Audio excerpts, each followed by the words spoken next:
¿Y si te dijera que el cristianismo que conoces hoy fue literalmente votado en una sala llena de obispos hace exactamente 1700 años?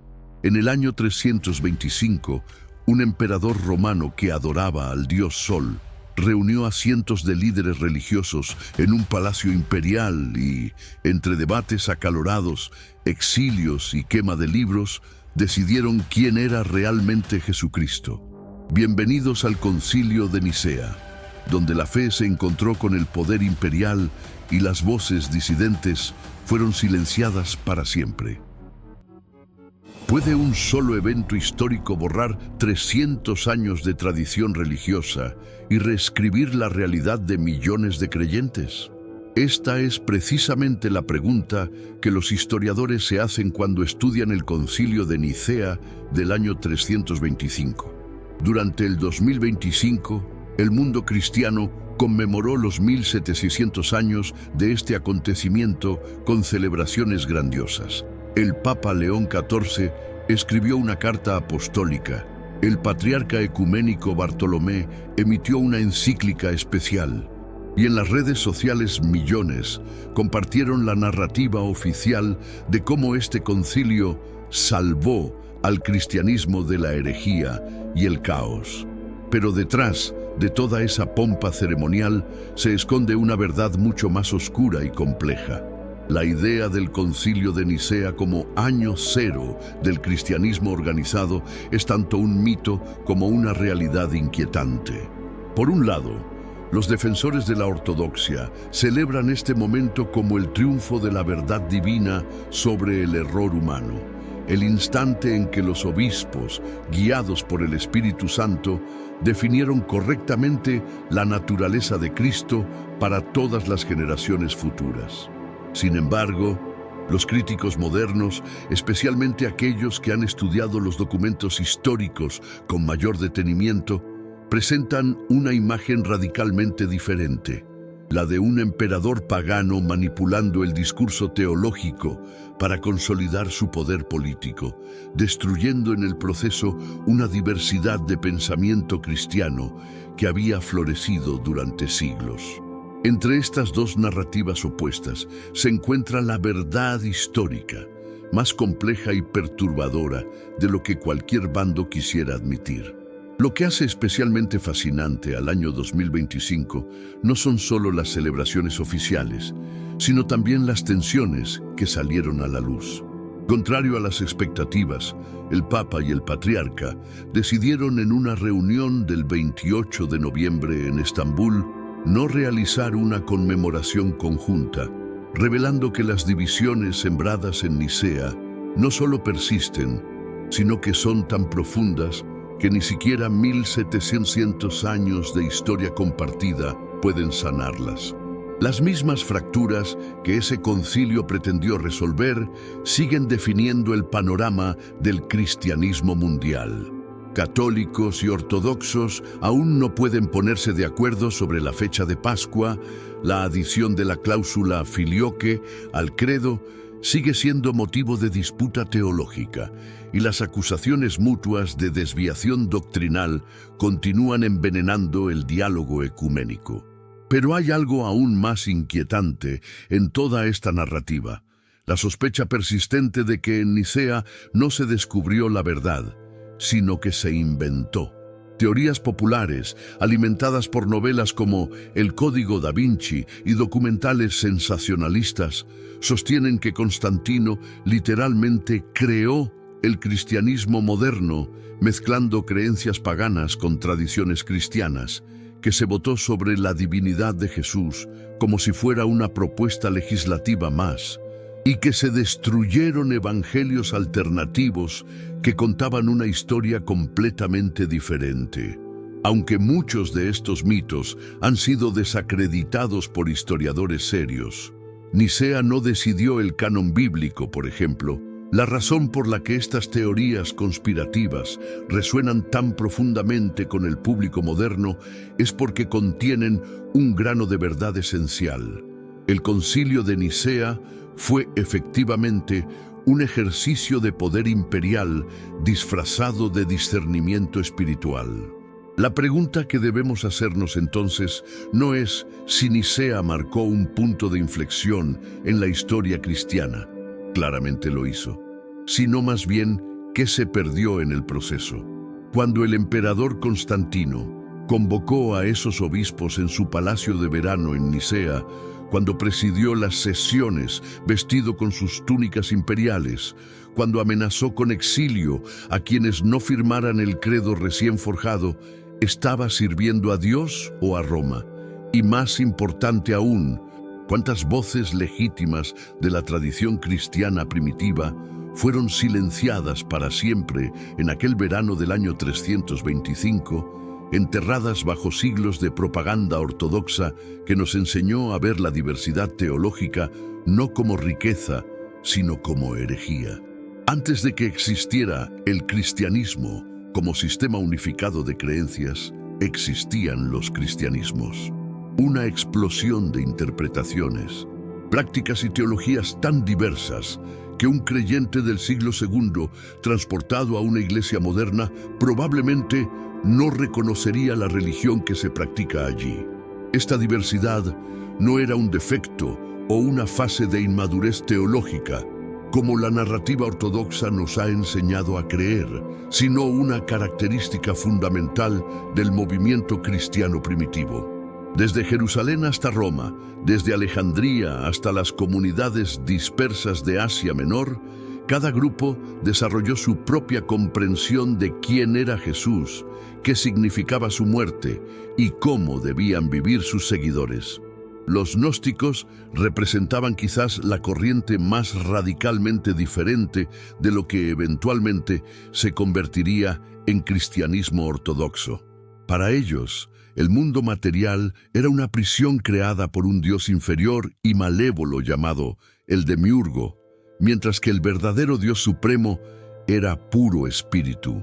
Jesús no había venido a morir por los pecados de la humanidad, concepto que les parecía absurdo, sino a traer conocimiento secreto, gnosis, que liberaría a las almas atrapadas en la materia.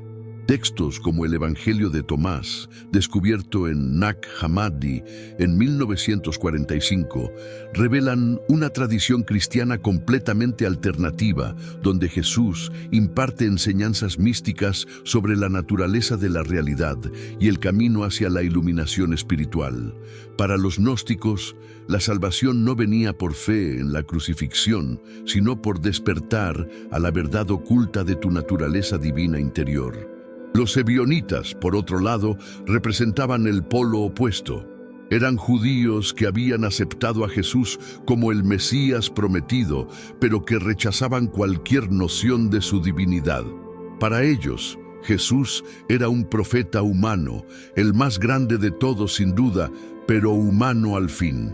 Practicaban la circuncisión, observaban las leyes dietéticas kosher, guardaban el sábado judío, y consideraban que Pablo era un apóstata peligroso que había corrompido el mensaje original de Jesús al abrirlo a los gentiles y abandonar la Torá.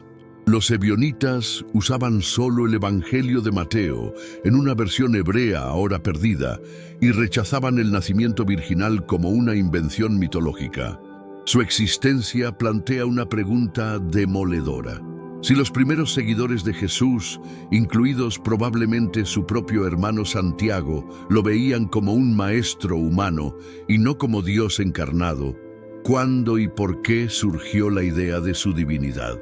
El marcionismo añadía otra capa de complejidad a este mosaico teológico.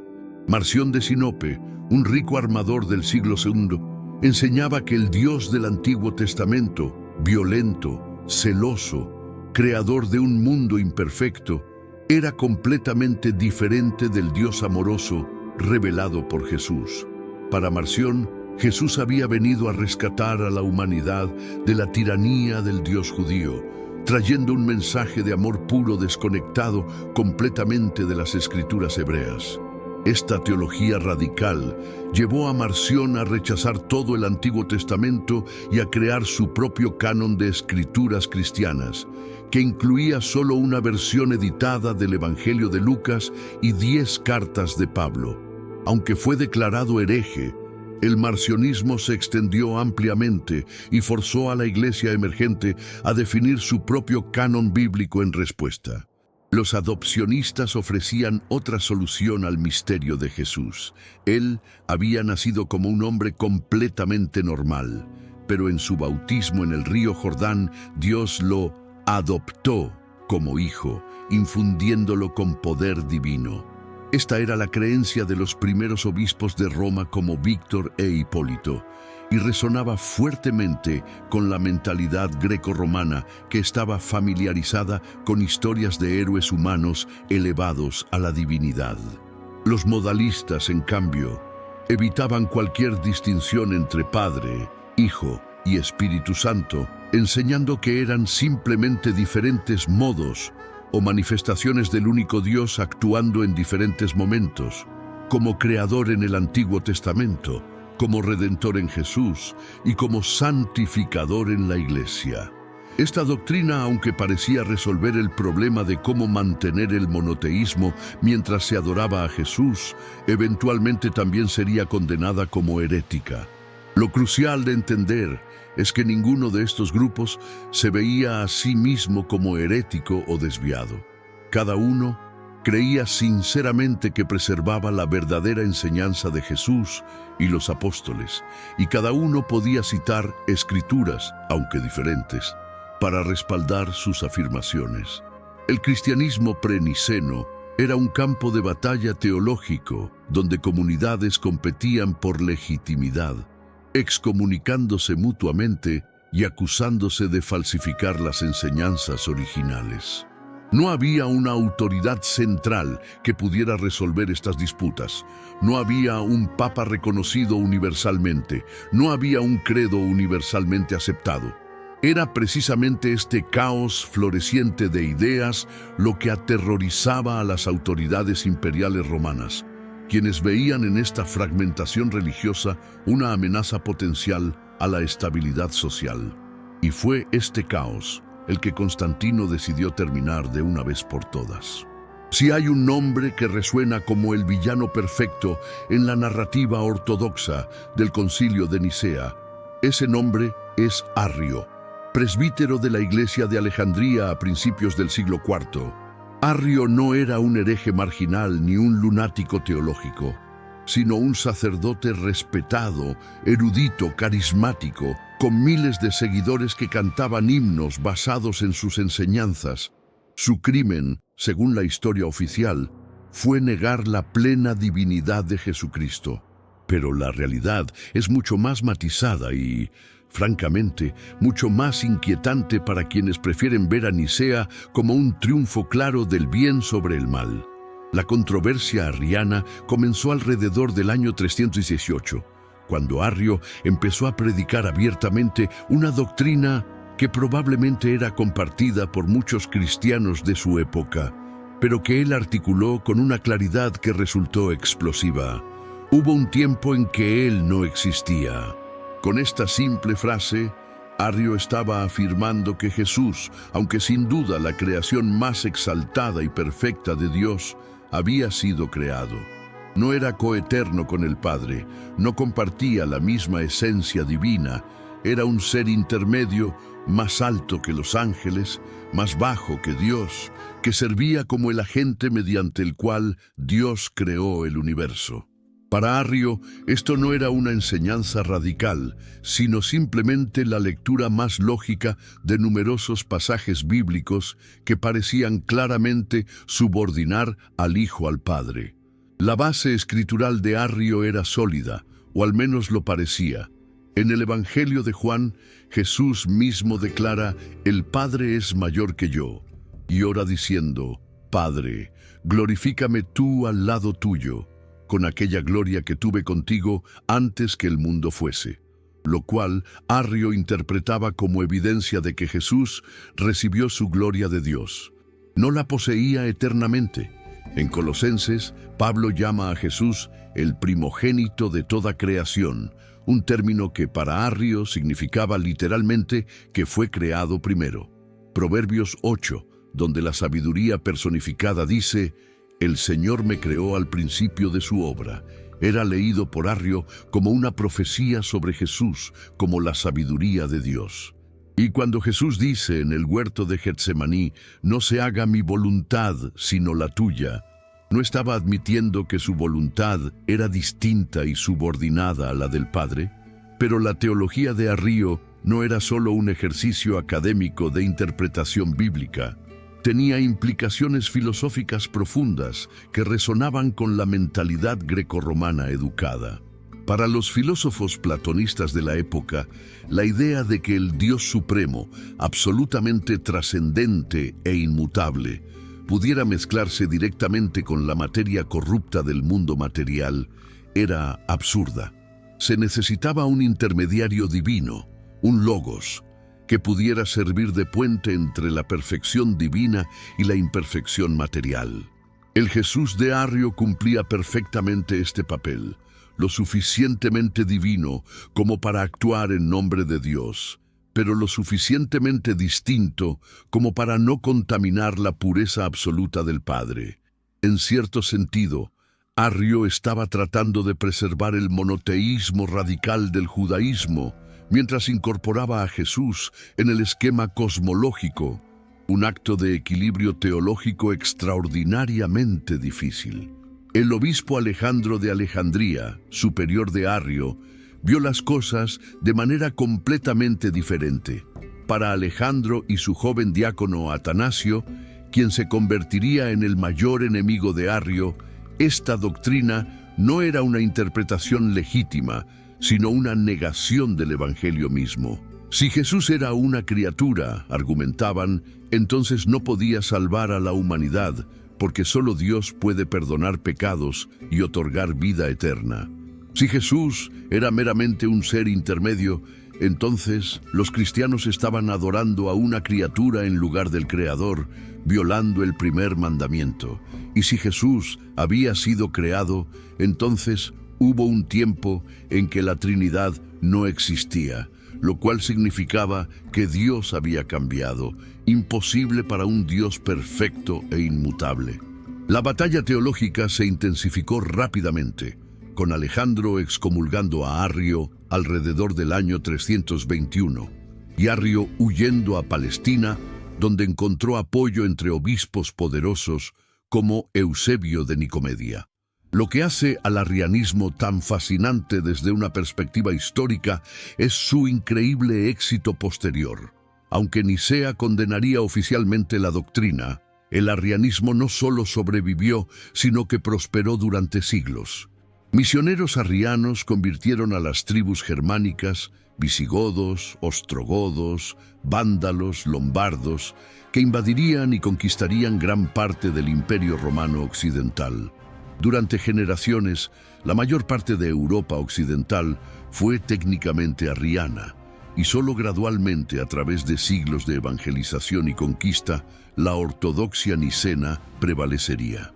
Incluso hoy, teólogos y grupos religiosos como los Testigos de Jehová mantienen creencias esencialmente arrianas, argumentando que la doctrina de la Trinidad es una innovación postbíblica impuesta por el poder imperial. ¿Y si Arrio no estaba tan equivocado después de todo? ¿Y si su lectura de las Escrituras era, de hecho, más fiel al cristianismo primitivo que la fórmula filosófica compleja que eventualmente triunfó en Nicea? Estas son preguntas que la Iglesia Ortodoxa preferiría que no hiciéramos. Constantino el Grande es quizás la figura más enigmática y controvertida en toda la historia del cristianismo.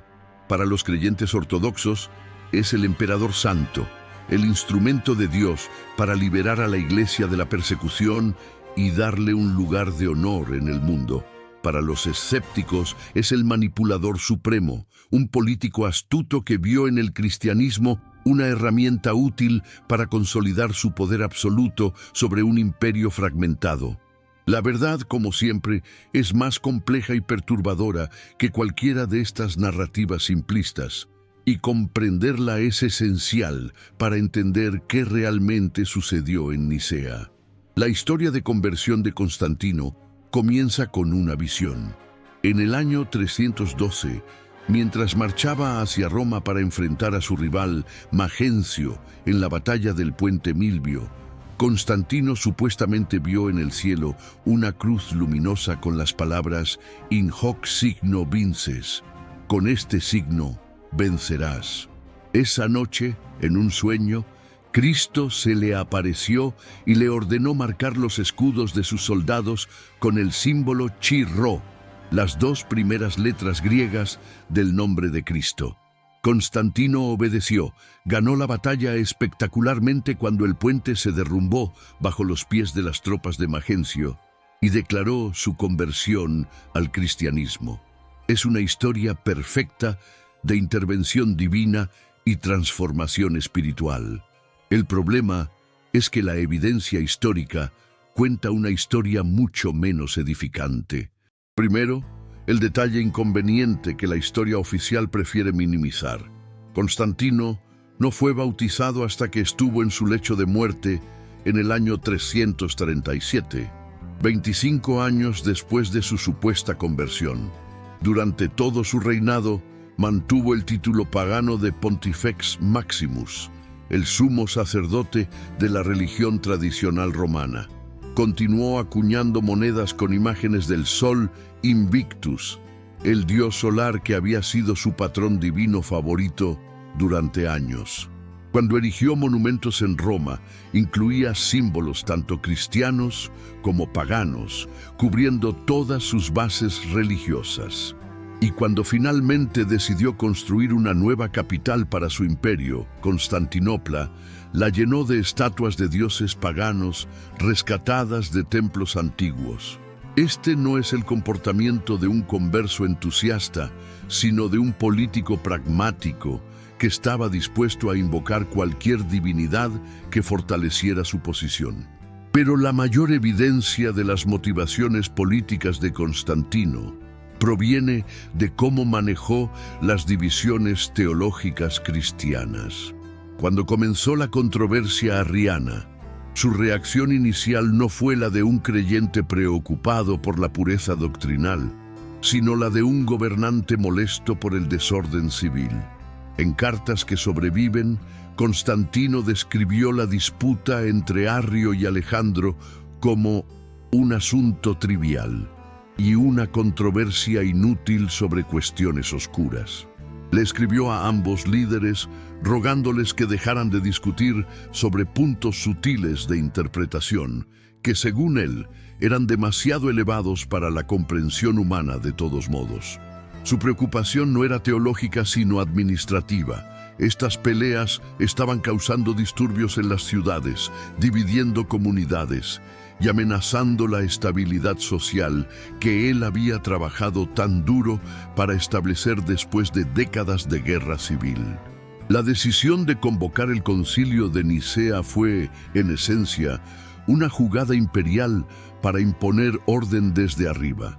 Constantino proporcionó transporte gratuito a todos los obispos que desearan asistir, un gesto de generosidad que también servía como una forma sutil de coerción, ya que aceptar la hospitalidad imperial creaba una obligación de lealtad. El concilio no se llevó a cabo en una iglesia, sino en su palacio de verano en Nicea, un recordatorio constante de quién controlaba realmente el proceso. Y cuando Constantino presidió la sesión de apertura, lo hizo vestido con túnicas imperiales de púrpura y oro, sentado en un trono elevado, rodeado de guardias, no como un hermano en Cristo buscando guía espiritual, sino como el emperador del mundo exigiendo obediencia. Hay algo profundamente irónico y perturbador en el hecho de que los cristianos, que durante 3 siglos habían sido perseguidos por negarse a adorar al emperador como Dios, ahora permitían que un emperador dictara su teología. Constantino no era un teólogo capacitado, no había estudiado las escrituras en profundidad, probablemente no entendía completamente los matices de los debates sobre homoousios versus homoiousios, la diferencia de una sola letra griega que aparentemente determinaba la ortodoxia, pero no necesitaba entender la teología, solo necesitaba imponer una solución, cualquier solución que restaurara la unidad. Y si algunos obispos testarudos como Arrio se negaban a firmar, bueno, el exilio era una herramienta política perfectamente aceptable en el arsenal imperial. Lo que presenciamos en Nicea no es la búsqueda sincera de la verdad teológica, sino el nacimiento del cristianismo de Estado, donde la doctrina es determinada no por discernimiento espiritual, sino por decreto imperial. Y esa fusión de poder religioso y político se convertiría en el modelo dominante durante los siguientes 1500 años, con consecuencias que todavía sufrimos hoy. Cuando las cartas de invitación del emperador Constantino comenzaron a llegar a las iglesias dispersas por todo el Imperio Romano en la primavera del año 325, parecían ser una oferta generosa. Todos los gastos pagados para asistir a un gran concilio que finalmente resolvería las disputas teológicas que habían plagado al cristianismo durante décadas.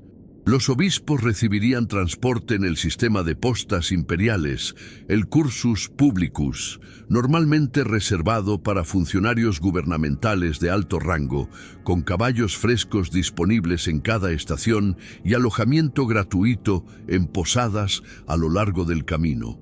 Una vez que llegaran a Nicea, disfrutarían de la hospitalidad del propio emperador en su palacio de verano.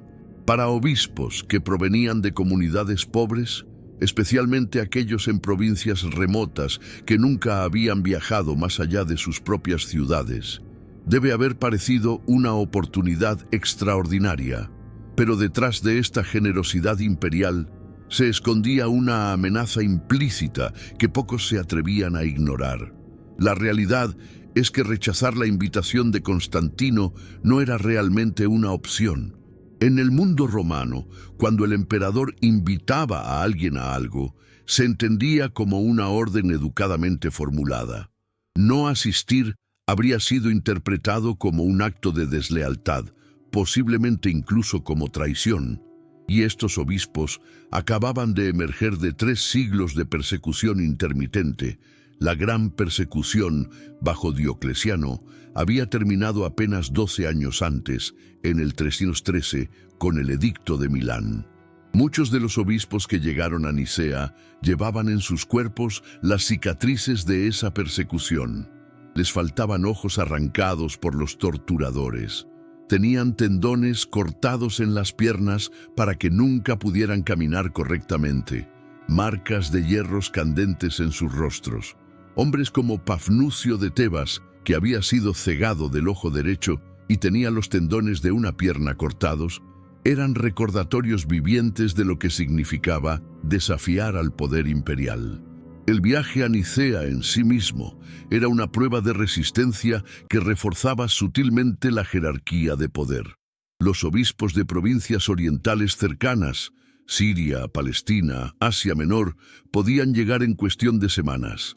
Pero imagina la situación de alguien como Osio de Córdoba, el consejero espiritual de Constantino, que tuvo que viajar desde la península ibérica, cruzando toda la longitud del Mediterráneo. O los 2 presbíteros enviados como representantes del Papa Silvestre I de Roma, que era demasiado anciano para hacer el viaje él mismo. Estos hombres pasaron meses en caminos polvorientos, navegando en barcos que podían naufragar en cualquier tormenta, durmiendo en posadas infestadas de pulgas, siempre conscientes de que estaban viajando por mandato imperial. Para cuando llegaron a Nicea en mayo del 325, ya estaban exhaustos, desarraigados, ansiosos, el estado mental perfecto para quien busca conformidad en lugar de debate robusto. Las cifras exactas de asistencia varían según la fuente, pero la mayoría de los historiadores coinciden en que entre 250 y 318 obispos asistieron al concilio de Nicea. Lo que es absolutamente revelador sobre esta cifra es su desequilibrio geográfico. La abrumadora mayoría provenía de las provincias orientales del imperio. El griego era el idioma dominante en las sesiones, mientras que Occidente estaba dramáticamente subrepresentado. Solo 5 o 6 obispos occidentales asistieron en persona. Esto significa que las decisiones doctrinales que supuestamente representaban a toda la cristiandad fueron tomadas por un grupo que en realidad representaba solo una fracción geográfica de la Iglesia. Los cristianos de África del Norte, devastados por la controversia donatista, apenas tuvieron voz. Los cristianos de las provincias occidentales, donde el latín era el idioma litúrgico, fueron casi completamente ignorados. Y los cristianos, más allá de las fronteras del imperio, en Persia, India, Etiopía, ni siquiera fueron invitados. Pero quizás el aspecto más inquietante de todo el proceso de convocatoria fue el destino de aquellos que eran el tema central del debate, los propios arrianos. Arrio, el presbítero cuyas enseñanzas habían desencadenado toda la crisis, fue llamado a Nicea, pero no como participante pleno, sino esencialmente como el acusado en un juicio. Como presbítero y no obispo, no tenía derecho a votar. No se le permitió presentar su caso directamente ante el concilio. En cambio, su teología fue presentada de segunda mano, a menudo en su forma más extrema y distorsionada, por sus oponentes. Imagina estar en un tribunal donde no tienes derecho a hablar en tu propia defensa, donde los fiscales son también los jueces, y donde el emperador que ha convocado el proceso ya ha dejado claro en correspondencia privada que considera tu posición como una amenaza al orden público. Este no era un debate teológico sincero en busca de la verdad, era un juicio con veredicto predeterminado. Y sin embargo, a pesar de todo este desequilibrio de poder, de toda la presión imperial, de toda la fatiga del viaje y la intimidación del palacio, el hecho sorprendente es que el debate en Nicea fue, por todos los registros, intenso y genuino. Los obispos no eran simplemente títeres imperiales. Muchos llegaron con convicciones profundas sobre estos asuntos teológicos. Habían meditado sobre estas cuestiones durante años, habían estudiado las Escrituras, habían enseñado a sus congregaciones. Cuando finalmente se enfrentaron cara a cara en aquel palacio de verano en la costa de Anatolia, el choque de ideas fue explosivo. Pero colgaba sobre todo el debate una pregunta no expresada. ¿Qué le sucedería a quien se mantuviera firme en su disidencia una vez que Constantino hubiera tomado su decisión? Y esa pregunta, más que cualquier argumento teológico, determinaría el resultado del concilio. El 20 de mayo del año 325, cuando los obispos reunidos entraron por primera vez en el gran salón del Palacio Imperial de Nicea, lo que presenciaron fue un espectáculo cuidadosamente orquestado de poder absoluto disfrazado de humildad cristiana. Constantino hizo su entrada no como un suplicante buscando guía espiritual, sino como el Señor del mundo conocido, condescendiendo a honrar con su presencia a sus súbditos religiosos. Vestido con túnicas de seda púrpura bordadas con hilos de oro, colores reservados exclusivamente para el emperador, y con una diadema enjollada que reflejaba la luz de las antorchas, avanzó lentamente por el pasillo central mientras los guardias imperiales, con armaduras relucientes y lanzas ceremoniales, se alineaban a ambos lados. Este no era un obispo entre obispos, era el autócrata supremo, recordándoles a todos los presentes exactamente quién controlaba no solo sus vidas físicas, sino ahora, aparentemente, también sus almas. El historiador Eusebio de Cesarea, quien estuvo presente y posteriormente escribió una descripción aduladora del evento, describe cómo Constantino esperó hasta que todos los obispos estuvieran de pie antes de tomar su asiento en un trono de oro en una tarima elevada. Solo después de que él se sentara, dio permiso gestualmente para que los obispos se sentaran.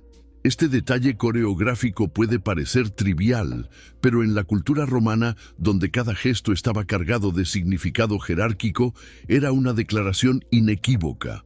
El emperador estaba por encima de todos, incluidos los líderes espirituales de la Iglesia. Cuando finalmente habló, lo hizo en latín, el idioma del poder imperial, aunque tuvo que ser traducido al griego para que la mayoría de los obispos orientales pudieran entenderlo. Otra forma sutil de enfatizar su autoridad como romano por encima de su identidad como cristiano. En su discurso de apertura, Constantino desplegó una retórica brillante que mezclaba halagos, amenazas veladas y apelaciones a la unidad.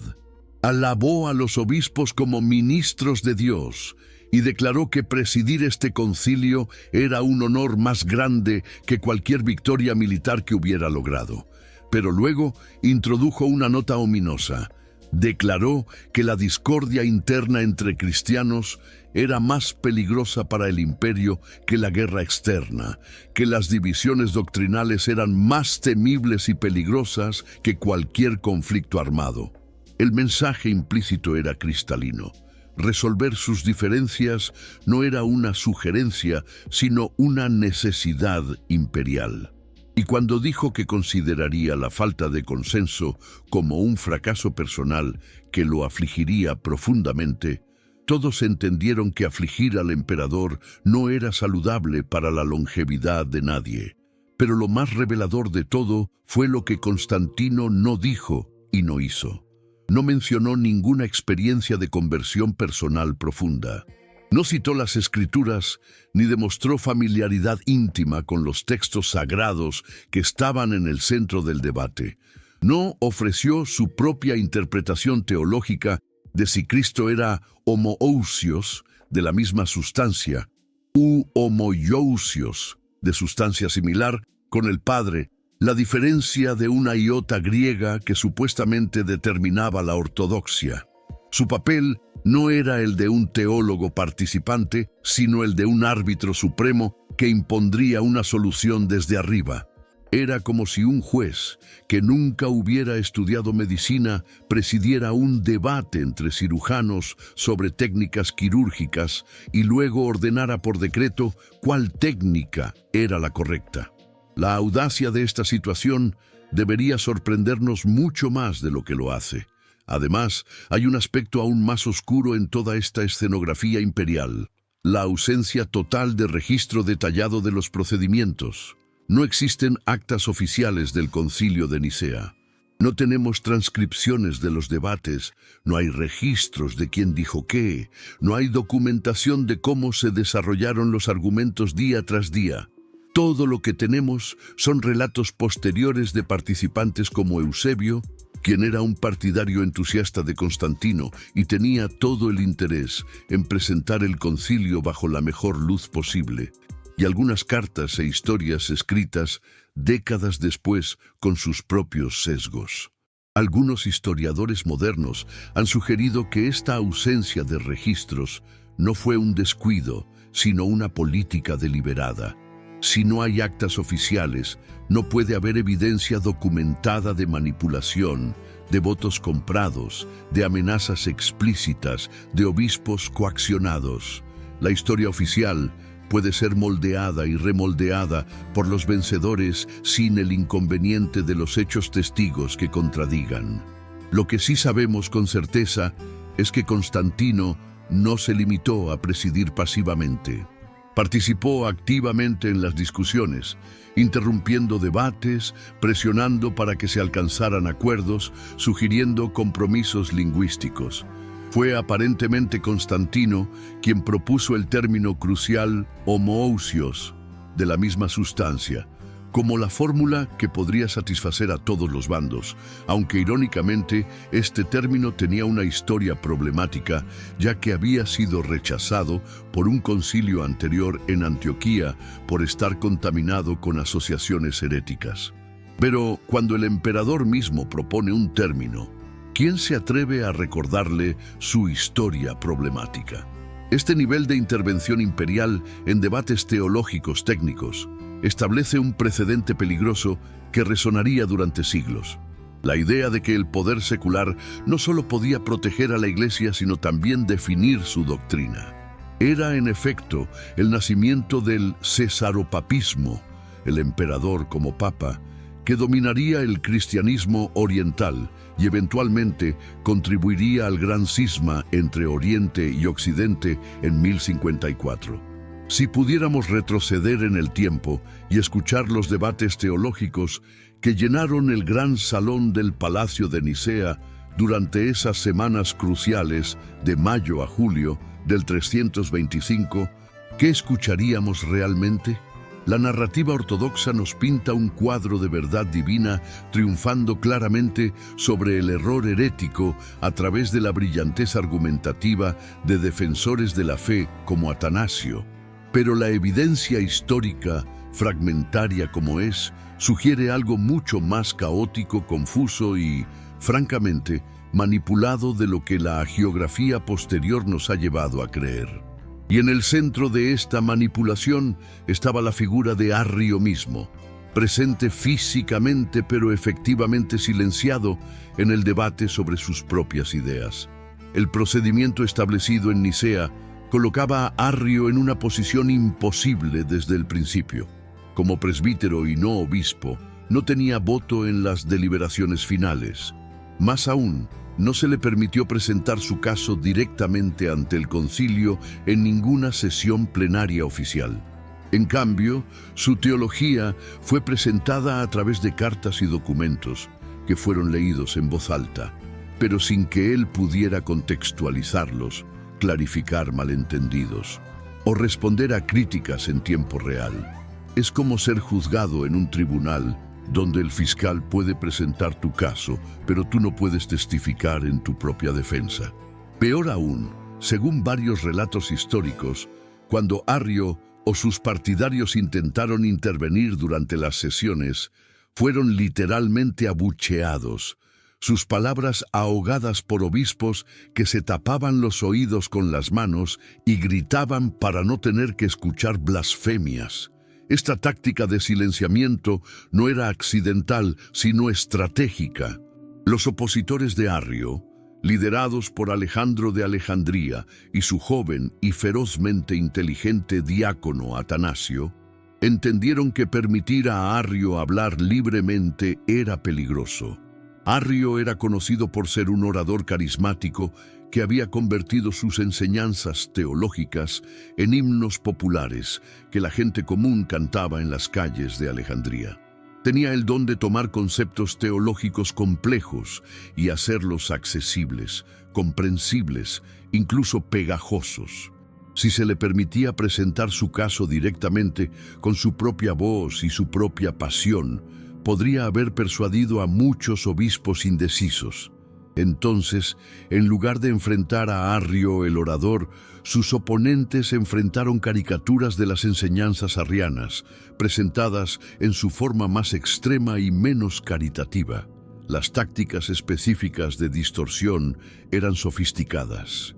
Los antiarrianos citaban selectivamente pasajes de los escritos de Arrio fuera de contexto. Hacían preguntas trampa diseñadas para producir respuestas que sonarían escandalosas a oídos no capacitados teológicamente y atribuían a Arrio posiciones que él nunca había sostenido realmente. Por ejemplo, se afirmaba que Arrio enseñaba que Jesús era mutable y podía pecar, algo que Arrio aparentemente negaba, pero que se convirtió en parte de la caracterización estándar del arrianismo. Se decía que Arrio hacía a Jesús indistinguible de cualquier otra criatura, cuando en realidad Arrio siempre había enfatizado la singularidad absoluta de Cristo como la primera y más perfecta creación, cualitativamente diferente de todo lo demás que existe.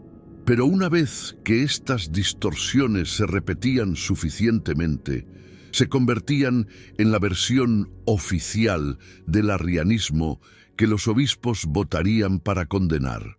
El momento crucial llegó cuando se presentó el credo propuesto, el que eventualmente se convertiría en el credo niceno. Este credo contenía una trampa lingüística brillante. La frase de la misma sustancia homoousios con el Padre. Para los arrianos convencidos, firmar este credo era imposible sin traicionar sus creencias fundamentales, porque afirmaba precisamente lo que ellos negaban, que el Hijo compartía la esencia divina idéntica con el Padre. Pero aquí está lo diabólicamente inteligente. El término homoousios no aparece en ninguna parte de las Escrituras. Es un término filosófico tomado de la metafísica griega, específicamente del platonismo. Al insertar este lenguaje no bíblico en el credo, el concilio estaba moviendo el debate fuera del terreno de la interpretación escritural, donde Arrio tenía argumentos fuertes basados en versículos explícitos, y hacia el terreno de la especulación filosófica, donde la ortodoxia emergente tenía la ventaja. Más aún, muchos obispos en Nicea probablemente no entendían completamente lo que homoousios significaba técnicamente. El término era ambiguo, podía interpretarse de varias maneras, desde una identidad numérica completa hasta una mera similitud de tipo. Algunos obispos lo firmaron pensando que significaba una cosa, otros lo firmaron pensando que significaba otra. Constantino mismo, quien supuestamente propuso el término, probablemente no entendía sus sutilezas filosóficas. Simplemente quería una fórmula que sonara suficientemente ortodoxa como para satisfacer a los antiarrianos, pero suficientemente vaga como para que los moderados pudieran aceptarla. Esta ambigüedad estratégica permitió que el credo fuera adoptado con solo 2 o 3 obispos negándose a firmar, pero también garantizó que las controversias sobre su interpretación correcta continuarían durante décadas. Y luego está el detalle más oscuro de todos, los anatemas añadidos al final del credo niceno. Estos no eran simples declaraciones de desacuerdo, sino maldiciones formales pronunciadas contra cualquiera que sostuviera creencias arrianas. Que hubo un tiempo en que el Hijo no existía, o que antes de ser engendrado no existía. La Iglesia Católica lo anatematiza. Anatematizar significaba excomulgar, expulsar de la comunión cristiana, condenar espiritualmente. En el contexto imperial del siglo IV, también significaba cada vez más consecuencias civiles, pérdida de derechos legales, confiscación de propiedades, exilio, incluso muerte. Al convertir una diferencia teológica en una ofensa anatematizable, Nicea transformó el desacuerdo doctrinal en herejía criminal. Y con Constantino presente para hacer cumplir los decretos del concilio con el poder del Estado, el debate teológico libre acababa de morir. La ortodoxia ahora se definiría no por consenso espiritual, sino por amenaza de violencia estatal. Arrio, silenciado en el concilio, pronto sería exiliado lejos de su hogar, sus libros serían quemados, y su nombre se convertiría en sinónimo de herejía durante los próximos 1700 años. Hay una ironía profunda y perturbadora en el corazón del credo niceno que raramente se discute abiertamente en las iglesias hoy. El documento que supuestamente cristalizó la fe bíblica auténtica lo hizo utilizando lenguaje que no se encuentra en ninguna parte de la Biblia. El término crítico homoousios, traducido como consubstancial, o de la misma sustancia, que se convirtió en la piedra de toque de la ortodoxia cristiana, es una palabra filosófica griega importada de los debates platónicos sobre la naturaleza de la realidad. Para los defensores del credo, esto representa una sofisticación teológica necesaria, el uso de herramientas conceptuales precisas para expresar verdades que las escrituras implican pero no articulan explícitamente. Para los críticos representa la primera gran traición del cristianismo, el momento en que la filosofía pagana contaminó la pureza del mensaje revelado.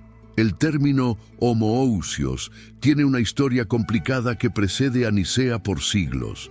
En la filosofía griega, ousia se refiere a la esencia o sustancia fundamental de algo, aquello que lo hace lo que es. Platón usaba el concepto para distinguir entre las formas eternas e inmutables, ousia verdadera, y las copias imperfectas y cambiantes en el mundo material, meras apariencias. Aristóteles refinó el término en su Metafísica para referirse a la sustancia primaria, que subyace a todos los accidentes y propiedades de un objeto. Entonces, cuando los padres de Nicea dijeron que el Hijo es homoousios con el Padre, estaban haciendo una afirmación metafísica extraordinariamente técnica, que el Hijo comparte numéricamente la misma sustancia divina que el Padre, no una sustancia similar, sino idéntica. Pero ¿cómo llegó este lenguaje filosófico griego a definir la doctrina cristiana central? La respuesta corta es porque las escrituras solas no podían resolver el debate. Tanto los arrianos como los antiarrianos citaban versículos bíblicos para apoyar sus posiciones. Arrio señalaba Juan 14:28, donde Jesús dice: «El Padre es mayor que yo». Marcos 13:32, donde Jesús admite no saber el día del juicio final que solo el Padre conoce, y Colosenses 1:15, que llama a Cristo el primogénito de toda creación. Sus oponentes citaban Juan 1:1, el Verbo era Dios. Juan 10:30, el Padre y yo somos uno. Y Filipenses 2:6, que dice que Cristo era en forma de Dios. Ambos bandos estaban jugando un juego de dardos con versículos bíblicos, y era evidente que la Biblia sola no resolvería la cuestión, porque la Biblia nunca fue diseñada para responder preguntas filosóficas griegas sobre sustancias y esencias. Los autores bíblicos eran mayormente judíos del siglo I, escribiendo en categorías hebraicas sobre experiencias religiosas, no filósofos griegos escribiendo tratados metafísicos. Entonces, la Iglesia del siglo IV se enfrentó a una elección, o admitir que la pregunta ¿es el Hijo de la misma sustancia que el Padre? Era una mala pregunta que imponía categorías extrañas sobre el texto bíblico, o responderla usando lenguaje extrabíblico. Eligieron lo segundo y al hacerlo cruzaron un Rubicón teológico. Una vez que aceptas que la doctrina cristiana puede y debe ser expresada usando términos filosóficos no encontrados en las Escrituras, has abierto la puerta a una tradición teológica en desarrollo que puede moverse más allá del texto bíblico. Esto eventualmente conduciría a todo tipo de elaboraciones doctrinales. La procesión del Espíritu Santo, la Inmaculada Concepción de María, la transubstanciación de la Eucaristía, cada una justificada como una explicación necesaria de implicaciones bíblicas, pero cada una alejándose cada vez más del lenguaje real de las Escrituras. Los críticos protestantes posteriores, especialmente durante la Reforma, atacarían precisamente este punto. El principio de sola escritura, solo las Escrituras, fue en parte una reacción contra siglos de elaboración teológica usando lenguaje filosófico. Los reformadores argumentaban que si el Espíritu Santo hubiera querido que los cristianos creyeran en el homoousios, habría inspirado a los autores bíblicos a usar esa palabra. El hecho de que la Biblia nunca use este término sugiere que no es necesario para la fe salvadora. Pero aquí está la trampa. Los mismos reformadores generalmente mantenían el credo niceno como ortodoxia básica, sin darse cuenta de que al hacerlo estaban aceptando el principio mismo que denunciaban, que la autoridad doctrinal podía residir en formulaciones extrabíblicas desarrolladas por concilios eclesiásticos siglos después del período apostólico. Hay además una dimensión política siniestra en todo esto. Al mover el debate del lenguaje bíblico accesible al jerga filosófica técnica, el concilio efectivamente arrebató la teología de las manos de las personas comunes y la colocó en las manos de una élite educada. Los arrianos habían tenido éxito en parte porque sus enseñanzas eran simples y podían ser expresadas en canciones que cualquiera podía cantar. Hubo un tiempo en que él no existía. Era memorable, claro, y se basaba en una lectura directa de pasajes bíblicos.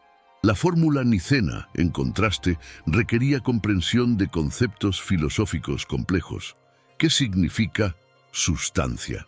¿Cómo puede algo ser engendrado, pero no creado? ¿Qué es la diferencia entre persona y sustancia? Estas distinciones requerían años de educación para comprenderse, lo que significaba que el cristianismo ortodoxo ahora necesitaba una clase sacerdotal educada para mediar la verdad a las masas no educadas. El cristianismo se estaba convirtiendo en una religión de credos y dogmas, más que una religión de experiencia y relación personal con Dios. Y esa transformación, quizás más que cualquier punto doctrinal específico, fue el verdadero legado de Nicea. Mientras el mundo cristiano se enfocaba entonces y sigue enfocándose ahora en el drama teológico del credo niceno y la controversia arriana, el Concilio de Nicea produjo otro conjunto de documentos que quizás tuvieron un impacto aún más profundo y duradero en la vida diaria de los cristianos: los 20 cánones disciplinarios.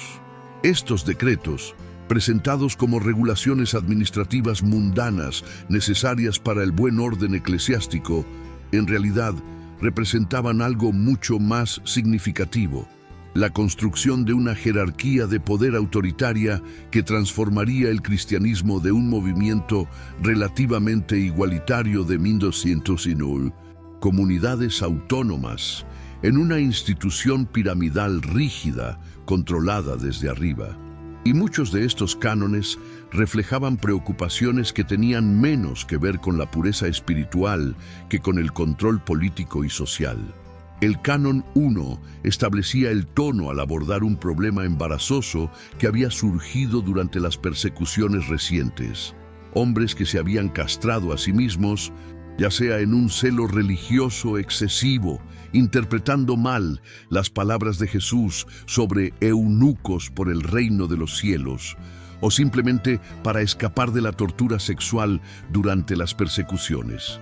El concilio decretó que tales hombres no podían ser ordenados al sacerdocio, y aquellos que ya habían sido ordenados debían ser depuestos.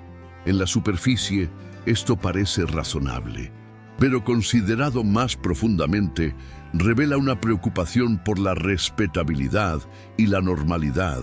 La Iglesia estaba tratando de distanciarse de las formas más extremas y socialmente perturbadoras del ascetismo cristiano que habían florecido durante siglos. El cristianismo estaba siendo domesticado, hecho seguro para el imperio. Los cánones 2 y 3 abordaban el proceso de ordenación, estableciendo que nadie podía ser ordenado demasiado rápidamente después de la conversión, una regla dirigida directamente a evitar que conversos oportunistas del paganismo, atraídos por el nuevo prestigio del cristianismo bajo Constantino, se infiltraran en la jerarquía eclesiástica. Más reveladoramente, el Canon 3 prohibía que cualquier clérigo tuviera en su casa una mujer extraña, con la única excepción de su madre, hermana, tía o personas que están por encima de toda sospecha.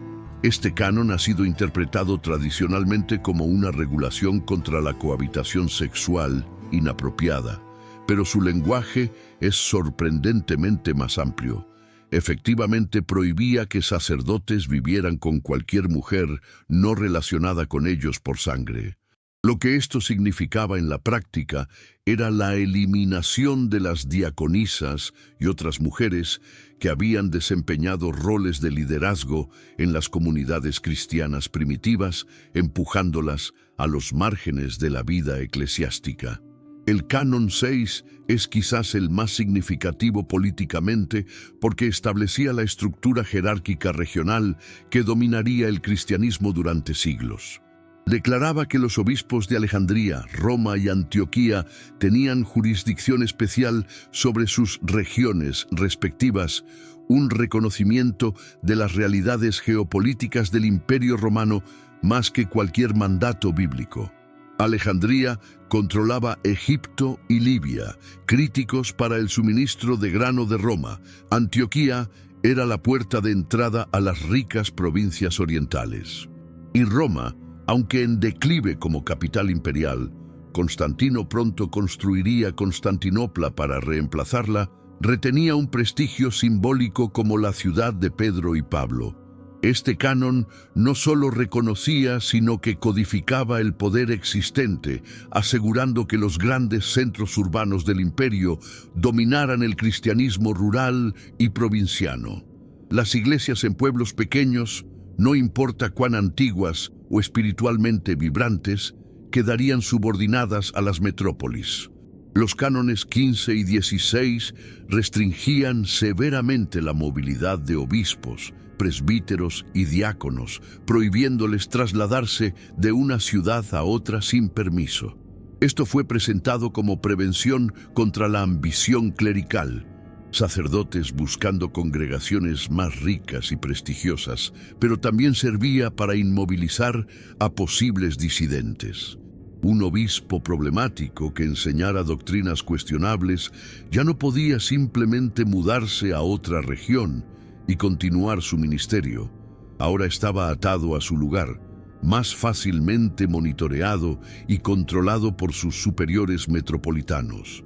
La Iglesia estaba adoptando la burocracia del Imperio Romano, con su énfasis en la estabilidad, la jerarquía y el control centralizado. El Canon 20 regulaba la postura física durante la oración, decretando que los cristianos no debían arrodillarse los domingos ni durante la temporada de Pascua. Debían orar de pie. Este canon puede parecer trivial, pero representa algo profundo.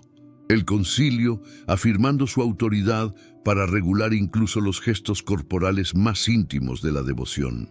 Si la iglesia institucional podía decirte cómo posicionar tu cuerpo durante la oración, ¿qué aspecto de tu vida espiritual quedaba fuera de su control? La regulación de la postura era simbólica de una regulación mucho más amplia de la experiencia religiosa, alejándose del carismatismo del cristianismo primitivo hacia la uniformidad litúrgica. Pero quizás el más políticamente cargado de todos era el Canón 7, que especificaba cómo los cismáticos y herejes, específicamente los novacianos, pero por implicación todos los disidentes, podían ser recibidos de vuelta en la Iglesia. El procedimiento requería que renunciaran públicamente a sus creencias anteriores, aceptaran la autoridad de los obispos ortodoxos y fueran rebautizados o reconfirmados. En otras palabras, no había reconciliación sin sumisión humillante. Este canon estableció el patrón para cómo la ortodoxia trataría con la disidencia durante los siguientes 1500 años, no con diálogo o persuasión, sino con demandas de conformidad total y demostraciones públicas de arrepentimiento. Y detrás de estos cánones, implícito pero innegable, estaba el poder coercitivo del Estado imperial, listo para hacer cumplir la conformidad sobre aquellos que se negaran a someterse voluntariamente. Los 20 cánones de Nicea, tanto como el credo teológico, transformaron el cristianismo en una religión de poder institucional. El verdadero carácter de cualquier sistema de poder se revela no en cómo trata a sus adherentes, sino en cómo trata a sus disidentes. Y el verdadero legado del Concilio de Nicea no fue el elegante credo que produjo, sino la violencia sistemática que desató contra aquellos que se atrevieron a rechazarlo. Cuando los obispos reunidos finalmente votaron sobre el credo propuesto en julio del año 325, el resultado fue aplastante. De los aproximadamente 318 obispos presentes, solo 2 se negaron a firmar junto con Arrio. Sus nombres eran Segundo de Tolemaida y Teona de Marmarica, ambos de Libia.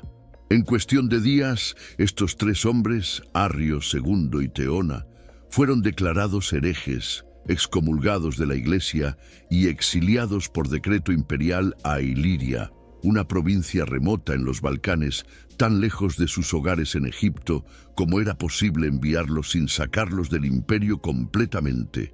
Pero el exilio físico de estos tres hombres fue solo el comienzo.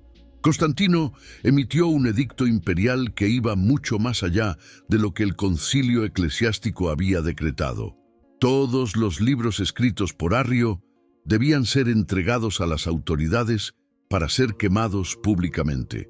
Cualquiera que fuera encontrado ocultando escritos arrianos sería ejecutado. La pena de muerte por posesión de literatura. Este fue un momento transformador en la historia humana. La primera vez que el poder del Estado romano fue desplegado no para perseguir a los cristianos, sino para perseguir a cristianos disidentes en nombre de la ortodoxia. Durante 3 siglos, los cristianos habían sido las víctimas de la violencia imperial. Ahora, repentinamente, eran los perpetradores. Usando el mismo aparato de represión que los había martirizado para martirizar a sus propios hermanos en la fe que tenían interpretaciones teológicas diferentes. El lenguaje del edicto de Constantino es escalofriante en su ferocidad. Llamaba a los arrianos porfirios, comparándolos con el filósofo neoplatónico Porfirio, que había escrito tratados anticristianos, y declaraba que, así como él, siendo enemigo de la religión divina, encontró recompensa apropiada. Así ahora será conveniente que quienes sean convictos de componer cualquier escrito similar sean sentenciados a un castigo semejante. ¿Cuál había sido el destino de Porfirio? Sus libros habían sido quemados y su memoria condenada oficialmente. Damnatio memoriae, el intento de borrar la existencia misma de alguien del registro histórico. Esto era lo que ahora se amenazaba contra los cristianos arrianos. No solo la muerte física, sino la obliteración total de su legado intelectual. Y la amenaza no era vacía. Sabemos por registros históricos posteriores que los escritos de Arrio fueron metódicamente destruidos. De todo lo que escribió, y sabemos que compuso himnos teológicos populares, tratados doctrinales, cartas extensas, solo fragmentos sobreviven, citados por sus oponentes en el proceso de refutarlo. Es como tratar de entender la filosofía de Sócrates si solo tuviéramos las críticas de sus enemigos sin ninguno de sus propios diálogos. Esta destrucción deliberada de literatura ha dejado a los historiadores modernos en una posición imposible, tratando de evaluar la controversia arriana cuando solo podemos escuchar claramente un lado del debate. Es el equivalente intelectual de quemar todos los documentos de la defensa en un juicio y luego preguntarse por qué la historia parece favorecer tan abrumadoramente al fiscal. Pero quizás lo más perturbador no es que esto sucediera.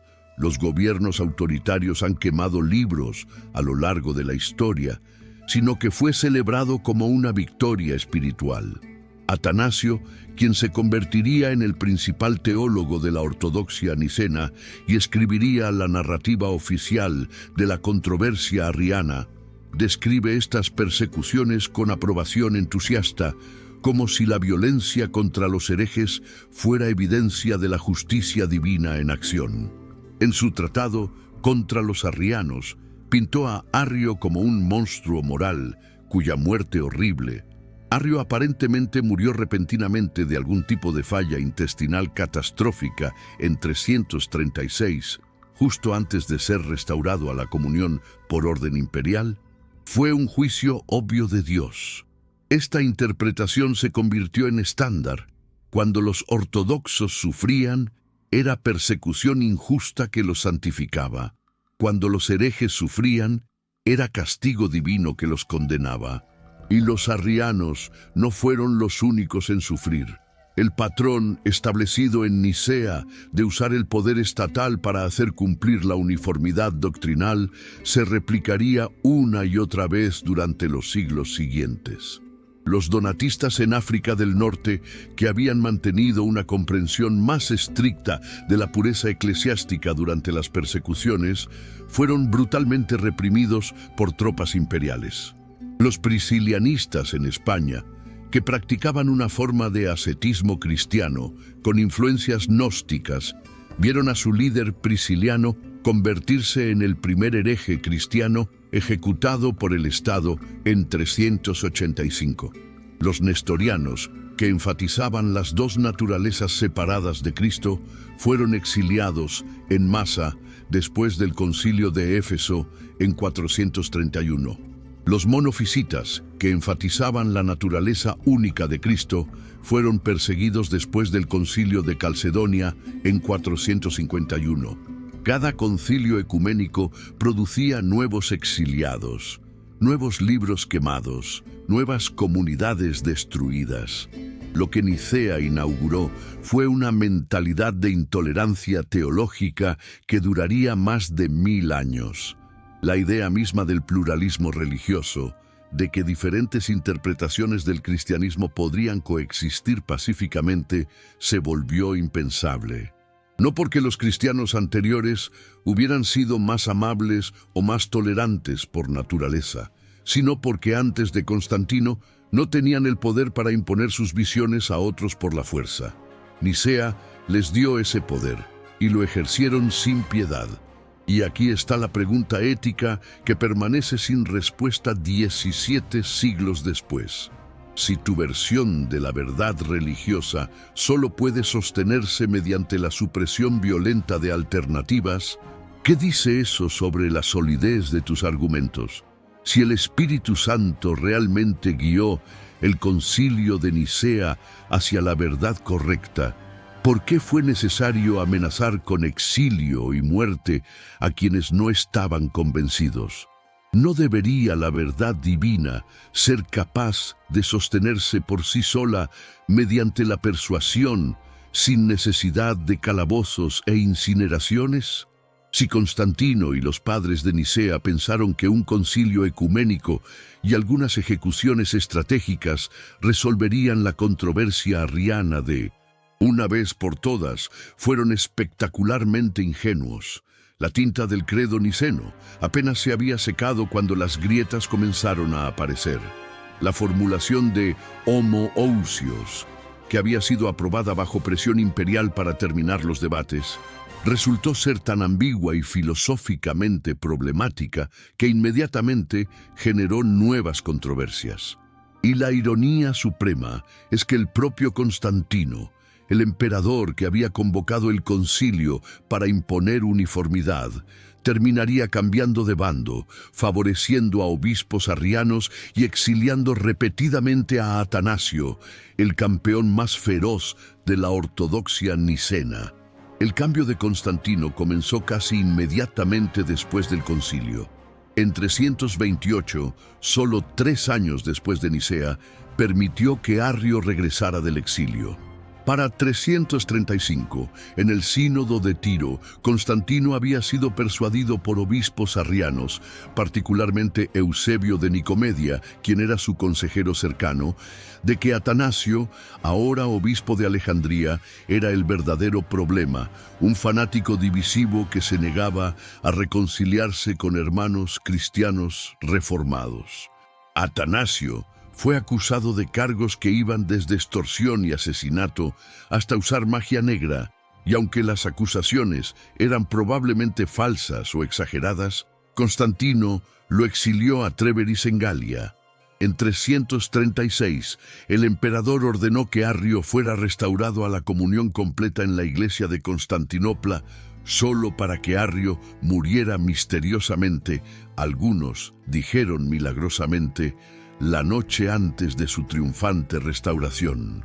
Pero la muerte de Arrio no mató al arrianismo. De hecho, el movimiento estaba entrando en su período de mayor éxito.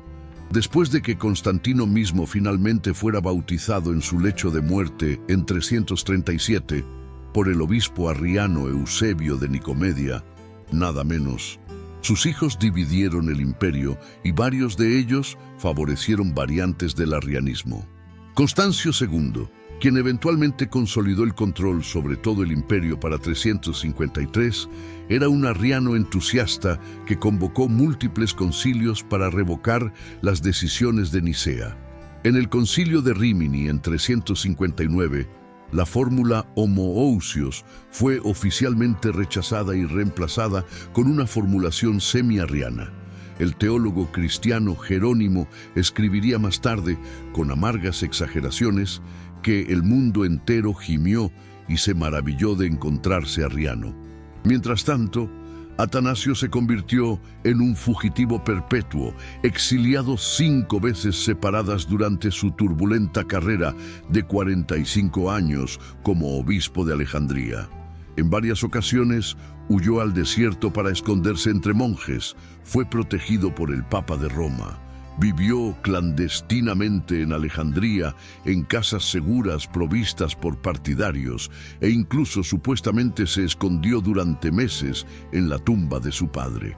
Cada exilio reforzaba su estatus como mártir confesor a ojos de sus seguidores, mientras que para sus enemigos era un criminal obstinado que prefería el caos a la reconciliación. Sus tratados teológicos, escritos durante estos periodos de exilio, se convertirían en textos definitorios de la ortodoxia nicena, especialmente su obra maestra sobre la encarnación, que argumentaba que solo si Cristo era plenamente divino, podía lograr la salvación de la humanidad. Pero la verdadera expansión del arrianismo sucedió más allá de las fronteras del Imperio Romano. Los godos, una poderosa confederación de tribus germánicas que presionaban las fronteras del imperio, fueron convertidos al cristianismo en la década de 340 por Ulfilas, un misionero que había sido ordenado por Eusebio de Nicomedia. Sí, el mismo obispo arriano que había bautizado a Constantino. Ulfilas tradujo la Biblia al gótico, creando un alfabeto completamente nuevo para el idioma en el proceso, e inculcó en sus conversos una teología arriana. Cuando estos godos eventualmente invadieron y conquistaron grandes porciones del Imperio Romano Occidental en los siglos V y VI, los visigodos tomaron España, los ostrogodos Italia, los vándalos el norte de África, trajeron consigo su cristianismo arriano, creando reinos heréticos que gobernarían sobre poblaciones ortodoxas. Esta situación produjo siglos de tensión religiosa. En la España visigoda, los reyes arrianos gobernaban sobre una población católica romana, creando 2 jerarquías eclesiásticas paralelas y en competencia. En el norte de África, bajo los vándalos, hubo períodos de persecución violenta contra católicos nicenos, un espejo invertido de lo que los arrianos habían sufrido bajo emperadores ortodoxos. No fue hasta 589, cuando el rey visigodo Recaredo se convirtió del arrianismo al catolicismo niceno en el Tercer Concilio de Toledo, que España se volvió oficialmente ortodoxa, más de 2 siglos y medio después de Nicea. Los lombardos en Italia mantuvieron el arrianismo hasta principios del siglo VII. El arrianismo desaparecería finalmente solo con la conquista islámica del norte de África y el Medio Oriente en el siglo VII, que barrió tanto a las comunidades cristianas ortodoxas como arrianas. Lo fascinante de esta larga supervivencia del arrianismo es lo que revela sobre la narrativa triunfalista de Nicea. Si el Espíritu Santo realmente había guiado el concilio hacia la verdad definitiva, ¿por qué tomaría más de 3 siglos para que esa verdad finalmente prevaleciera? ¿Por qué naciones enteras, convertidas por misioneros sinceros y devotos, abrazarían la herejía arriana y la mantendrían durante generaciones? La respuesta estándar ortodoxa es que el diablo engañó temporalmente a estos pueblos, pero esa explicación parece una racionalización conveniente. Una interpretación alternativa es que el arrianismo era, de hecho, una forma legítima de cristianismo primitivo que tenía argumentos bíblicos sólidos, y solo la combinación del poder imperial y siglos de propaganda teológica eventualmente logró erradicarlo. En cualquier caso, las secuelas fracturadas de Nicea demuestran que el consenso impuesto en ese palacio de verano en 325 fue cualquier cosa menos consenso genuino. Fue el comienzo de una guerra de siglos por el alma del cristianismo. Entre todas las controversias teológicas que emergieron de la tradición nicena, pocas han sido tan persistentemente divisivas y aparentemente triviales a ojos externos como la disputa sobre el filioque, una palabra latina que significa «y del Hijo». Esta pequeña frase, añadida al credo niceno siglos después del concilio original, eventualmente dividiría al cristianismo en dos: la Iglesia Católica Romana en Occidente y la Iglesia Ortodoxa Oriental en Oriente, un cisma que perdura hasta el día de hoy y que las conmemoraciones del 1700 aniversario de Nicea en 2025 expusieron como aún dolorosamente sin resolver. Para entender por qué dos palabras podrían destruir la unidad cristiana, necesitamos sumergirnos en los matices teológicos bizantinos y las realidades geopolíticas brutales que subyacían al debate. El credo niceno original, como fue formulado en 325 y expandido en el Concilio de Constantinopla en 381, declaraba que el Espíritu Santo procede del Padre. Esta formulación reflejaba la teología griega que enfatizaba al Padre como la fuente única monarquía de la divinidad, con el Hijo eternamente engendrado por el Padre y el Espíritu eternamente procediendo del Padre. Era una manera de preservar una distinción clara entre las tres personas de la Trinidad, mientras se mantenía su igualdad esencial. Pero en el siglo VI, iglesias en España comenzaron a añadir la frase «y del Hijo», filioque, de modo que el credo ahora decía que el Espíritu Santo procede del Padre y del Hijo. Esta adición fue motivada por la controversia arriana persistente en España visigoda. Los teólogos católicos argumentaban que afirmar la procesión desde el Hijo así como desde el Padre enfatizaba la plena divinidad del Hijo contra las negaciones arrianas. La adición se extendió gradualmente por las iglesias occidentales, siendo finalmente adoptada oficialmente en Roma en el siglo XI. Pero para los teólogos orientales, esto era tanto una herejía teológica como un ultraje procesal.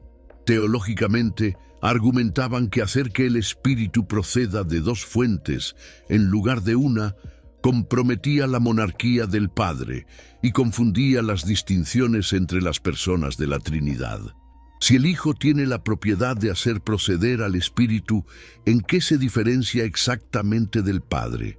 ¿No convierte esto a la Trinidad en algo más parecido a una biunidad con el Padre y el Hijo como una fuente combinada y el Espíritu como derivado? Estos eran debates bizantinos genuinamente sofisticados sobre la doctrina trinitaria, no solo peleas sobre palabras. Pero la objeción procesal era igualmente importante. La Iglesia Occidental había alterado unilateralmente un credo ecuménico que había sido establecido por concilios que representaban a toda la Iglesia. El Tercer Concilio de Constantinopla en 681 había declarado específicamente que nadie podía producir, escribir o componer un credo diferente del acordado por los padres de Nicea y Constantinopla. Al añadir el filioque, sin convocar otro concilio ecuménico, Roma estaba reclamando una autoridad que el Oriente no reconocía: el derecho del Papa a modificar doctrina fundamental por decreto papal.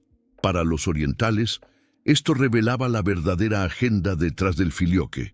No era sobre el Espíritu Santo en absoluto, sino sobre el poder papal, sobre si el obispo de Roma podía actuar unilateralmente para toda la cristiandad. Las tensiones sobre el filioque se intensificaron durante siglos, mezclándose con conflictos políticos, lingüísticos y culturales. El Imperio Bizantino y Europa Occidental estaban divergiendo en todos los aspectos. Hablaban diferentes idiomas, griego versus latín. Tenían diferentes tradiciones litúrgicas, pan leudado versus sin levadura para la Eucaristía, diferentes prácticas clericales, clero casado versus celibato obligatorio, y cada vez más diferentes estructuras políticas. Cuando el Papa coronó a Carlomagno como emperador romano en 800, los bizantinos lo vieron como una traición. Solo había un emperador romano y reinaba en Constantinopla. La creciente lista de diferencias teológicas menores, la naturaleza de la autoridad eclesiástica, la comprensión de la gracia y el pecado original, el uso de iconos versus estatuas, se acumulaba como leña esperando una chispa. La chispa llegó en 1054, cuando el Papa León IX envió al cardenal Humberto a Constantinopla para negociar con el patriarca Miguel Cerulario. Las negociaciones colapsaron espectacularmente, con Humberto dejando un toro de excomunión en el altar de Hagia Sofía excomulgando a Cerulario, y Cerulario respondiendo excomulgando a los legados papales. Aunque técnicamente estas excomuniones solo afectaban a los individuos nombrados y fueron posteriormente levantadas en 1965, el evento de 1054 se ha convertido en la fecha simbólica del gran cisma que dividió el cristianismo en católico romano y ortodoxo oriental. Y en el centro de ese cisma estaba el filioque, junto con la cuestión más profunda de la autoridad papal que representaba. Lo que hace que esto sea tan relevante para el 1700 aniversario de Nicea en 2025 es que el problema permanece absolutamente sin resolver. Cuando el Papa León XIV y el Patriarca Ecuménico Bartolomé se reunieron en Estambul el 28 de noviembre de 2025, la esperanza era que pudieran anunciar una conmemoración conjunta del aniversario, quizás incluso avances hacia la reunificación. En cambio, decidieron contra tal evento conjunto, y los analistas señalaron que el filioque sigue siendo un obstáculo insuperable. Los católicos romanos no renunciarán al filioque sin repudiar siglos de su propia tradición teológica. Los ortodoxos orientales no lo aceptarán sin traicionar lo que ven como verdad teológica fundamental. Y así, 970 años después del Gran Cisma y 1700 años después de Nicea, el cristianismo permanece fracturado por palabras añadidas a un credo siglos después de que fue escrito, palabras que supuestamente definían la verdad divinamente revelada, pero que de alguna manera diferentes partes de la Iglesia entienden de maneras mutuamente excluyentes. Si este es el fruto del Espíritu Santo guiando a la Iglesia, uno podría preguntarse razonablemente por qué el Espíritu parece tan perpetuamente dividido consigo mismo.